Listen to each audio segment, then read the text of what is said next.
Yes students, अब हम जानेंगे सऊदी अरेबिया में कौन कौन से नेचुरल रिसोर्सेज पाए जाते हैं। नेचुरल रिसोर्सेज का मतलब होता है प्राकृतिक संसाधन। एज यू ऑल नो, या आपने अगर नहीं जाना है तो मैं आपको बता देती हूँ। रिसोर्सेज जो होते हैं वो दो तरह के होते हैं। First one is natural, the second one is man made. Natural resources वो होते हैं, जैसा कि नाम से पता चल रहा है, नेचुरल, और यू कैन से प्राकृतिक, वो संसाधन जो हमें प्रकृति से मिलते हैं। और मैनमेड वो होते हैं जो हम लोगों ने खुद बनाए, मतलब हम मनुष्य ने बनाए हैं फॉर आर यूज, अपने यूज के लिए। So petroleum is the chief natural resource found in Saudi Arabia. Saudi Arabia में पाया जाने वाला सबसे मेन जो नेचुरल रिसोर्स है वो है पेट्रोलियम, यानी कि petrol.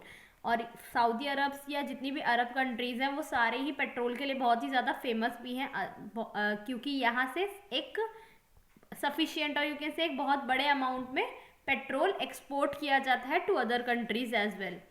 1/5 of the total petroleum of the world is found in Saudi Arabia. पूरे वर्ल्ड का 1/5 पेट्रोलियम जो है वो सिर्फ सऊदी अरेबिया में ही पाया जाता है। और इसी के साथ साथ account for about 40% of countries income. क्योंकि इतने ज़्यादा अमाउंट में यहाँ पेट्रोलियम है, इसीलिए ये पूरी कंट्री की 40% इनकम जो है वो इसी पेट्रोलियम के एक्सपोर्ट करने से जनरेट होती है। Saudi Arabia is the largest exporter of oil in the world. Saudi Arab जो है वो ऑयल का लार्जेस्ट एक्सपोर्टर है पूरे वर्ल्ड में। एक्सपोर्टर क्या होता है स्टूडेंट्स? इंपोर्ट होता है जब हम किसी और कंट्री से कोई भी सामान अपनी कंट्री में मंगवाते हैं, दैट इज कॉल्ड इंपोर्ट करना। और एक्सपोर्ट होता है जब अपनी कंट्री का कोई सामान दूसरी कंट्री में भिजवाते हैं। तो सऊदी अरेबिया ही लार्जेस्ट एक्सपोर्टर है ऑयल की पूरी वर्ल्ड में। इसके बाद हम जानेंगे यहाँ की इकोनॉमी के बारे में। यहाँ की इकोनॉमी को अफेक्ट करने वाली सबसे मेन चीज़ जो है वो भी पेट्रोलियम ही है, क्योंकि यहाँ की इकोनॉमी जो है वो मेनली ऑयल के बिजनेस पे ही बेस्ड है। उसी से सबसे ज़्यादा यहाँ पर इनकम जनरेट होती है। It is the largest exporter of petroleum products in the world. पूरे वर्ल्ड में सबसे ज़्यादा पेट्रोलियम प्रोडक्ट्स जो है वो सऊदी अरेबिया से ही एक्सपोर्ट किए जाते हैं, मतलब भिजवाए जाते हैं। The country is also rich in minerals. इसके साथ साथ यहाँ और भी अलग मिनरल्स पाए जाते हैं। मिनरल्स मतलब खनिज पदार्थ, वो पदार्थ जो हम जमीन के नीचे से खदानों के जरिए निकालते हैं माइनिंग करके। इसमें कौन कौन से मिनरल्स आते हैं students? Gold, silver, copper, zinc. इसी के साथ साथ प्लैटिनम, क्रोम, टाइटेनियम और कुछ प्रीशियस स्टोन भी है जो सऊदी अरेबिया से अदर कंट्रीज में एक्सपोर्ट किए जाते हैं और यहाँ पर पाए भी जाते हैं। Agriculture is practised in a very limited area as only a small part of the country suitable for growing crops. क्योंकि यहाँ पर सफिशिएंट अमाउंट में वाटर नहीं मिलता, इसीलिए यहाँ पर कुछ ही एरिया हैं जहाँ पर एग्रीकल्चर यानी कृषि की जाती है, खेती बाड़ी की जाती है, और बहुत ही कुछ है फसलें जो यहाँ पर उगाई जाती हैं। There is no rivers or lake in the country and there is very little rainfall. यहाँ कोई लेक यानी कोई नदी या तालाब नहीं पाया जाता, क्योंकि यहाँ पर बारिश जो है वो बहुत ही कम होती है। Therefore, water for irrigation and domestic purposes is obtained by desalting sea water. इसीलिए यहाँ पर इरिगेशन यानी सिंचाई के लिए और डोमेस्टिक पर्पस मतलब घर में जो यूज़ करने के लिए जो वाटर है वो सी वाटर यानी समुद्र के पानी को डिसॉल्ट करके, डिसॉल्ट एक प्रक्रिया है ऐसी, it is a process of removing salt from sea water so that it can be use for domestic purpose. मतलब डिसॉल्टिंग में क्या करते हैं स्टूडेंट्स, आप सभी को पता है सी वाटर जो होता है मतलब समुद्र का जो पानी होता है वो सलाइन होता है, खारा होता है बहुत ही, क्योंकि उसमें सॉल्ट मिला होता है। तो डिसॉल्टिंग में क्या करते हैं, ये एक ऐसा प्रोसेस है जिसमें सॉल्ट को सी वाटर से रिमूव किया जाता है, मतलब अलग हटाया जाता है, ताकि इसको ड्रिंकिंग पर्पस और अदर डोमेस्टिक पर्पस के लिए यूज़ किया जा सके, मतलब पीने के लिए या घर के और बाकी कामों में प्रयोग के लिए इसे लाया जा सके। इसीलिए some of the major crops grown here are wheat, rice, अल्फाल्फा एंड डेट्स। इसीलिए यहाँ पर ये क्रॉप्स ग्रो होती है। इसके बाद हम जानेंगे यहाँ के ट्रांसपोर्ट के बारे में। ओवर द ईयर्स यहाँ पर बहुत ज़्यादा डेवलपमेंट हुई है, इसीलिए यहाँ का जो ट्रांसपोर्ट है वो भी बहुत ज़्यादा डेवलप हुआ है। A good system of roads has come into existence in Saudi Arabia. काफ़ी सारी नई नई रोड्स यहाँ पर बनी हैं। इसी के साथ साथ a railway line has also been laid between Riyadh and Dammam, और रियाद जो यहाँ की कैपिटल है और दमम के बीच में यहाँ पर एक रेलवे लाइन भी बनी है। International airports are located at Riyadh, Jeddah and Dhahran, और यहाँ पर इंटरनेशनल एयरपोर्ट भी है जहाँ से फ्लाइट्स जाती हैं, जो कहाँ कहाँ है, रियाद में, जेद्दाह में और धरहन में।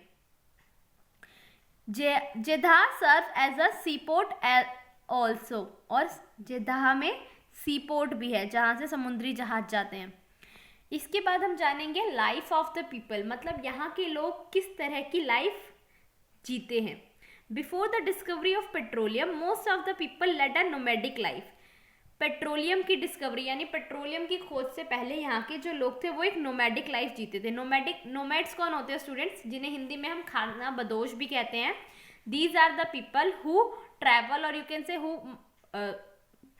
गो from one place to another in search of food, water.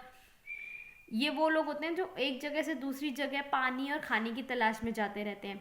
Even today there are nomads who rear sheeps and goats, और ये जो होते हैं ये अपने जीवन का जो भरण पोषण है वो सिर्फ अपने एनिमल्स की रियरिंग के थ्रू करते हैं, मतलब ये कुछ पशुपालन करते हैं और उन्हीं से मिलने वाले प्रोडक्ट्स को सेल आउट करके अपनी अर्निंग गेन करते हैं।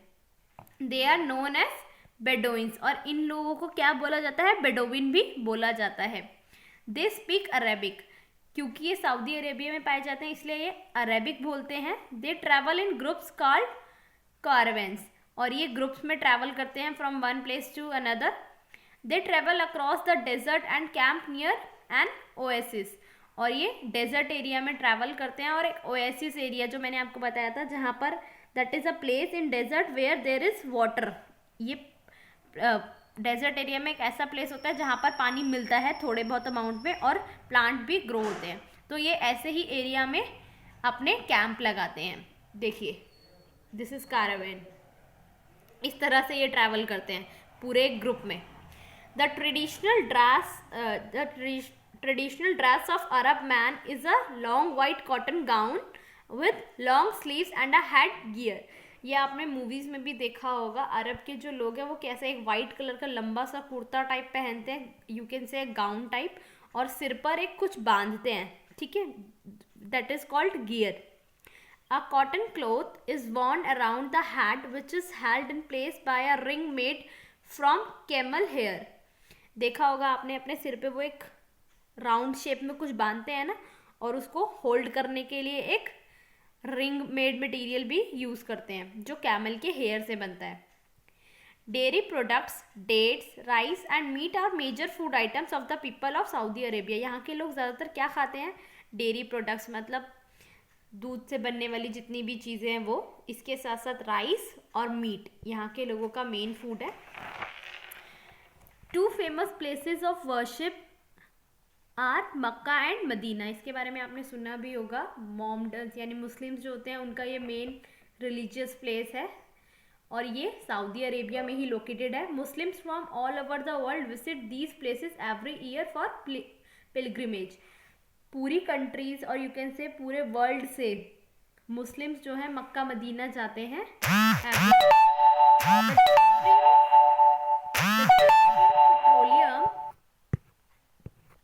Thus petroleum changed the lifestyles of people of Saudi Arabia। Petroleum की डिस्कवरी के बाद यहाँ के जो लोगों का लाइफस्टाइल बहुत ज़्यादा अफेक्ट हुआ है और यू कैन से चेंज हुआ है in a positive way. Towns and cities have gone and rapid changes. Towns और सिटीज़ बहुत सारी डेवलप हुई है यहाँ पर। इसी के साथ साथ यहाँ के जो लोग हैं उन लोगों का लाइफस्टाइल भी चेंज हुआ है। The cities now have modern facilities. यहाँ के जो शहर हैं उनमें बहुत ज़्यादा मॉडर्न फैसिलिटीज़ भी प्रोवाइड होने लग गई हैं। People now live in towns and work with construction companies, petroleum refineries, fertilisers and steel and chemical industries. और यहाँ के लोगों ने टाउन्स में रहना स्टार्ट कर दिया है अब। और इसके साथ साथ यहाँ के लोग जो हैं उन्होंने कंस्ट्रक्शन कंपनीज़ में, पेट्रोलियम रिफाइनरीज मतलब जहाँ पर पेट्रोलियम से ऑयल वो किया जाता है, बनाया जाता है, फर्टिलाइज़र और स्टील इंडस्ट्रीज जो है यहाँ पर काम करना शुरू कर दिया है। Some of the important cities of Saudi Arabia include Riyadh and Jeddah. जिन दोनों सिटीज़ के बारे में हम पहले भी पढ़ चुके हैं अभी कि जेद्दा, रियाद जो है वो सऊदी अरेबिया की कैपिटल है, और इसी के साथ साथ जेद्दा जो है वो भी यहाँ की एक इम्पॉर्टेंट सिटी है। So students, this is the chapter 8. Hope you understand the chapter. If you haven't, then read the chapter again. I'll send the back exercise and question answer of this chapter on your WhatsApp group. Thank you, students.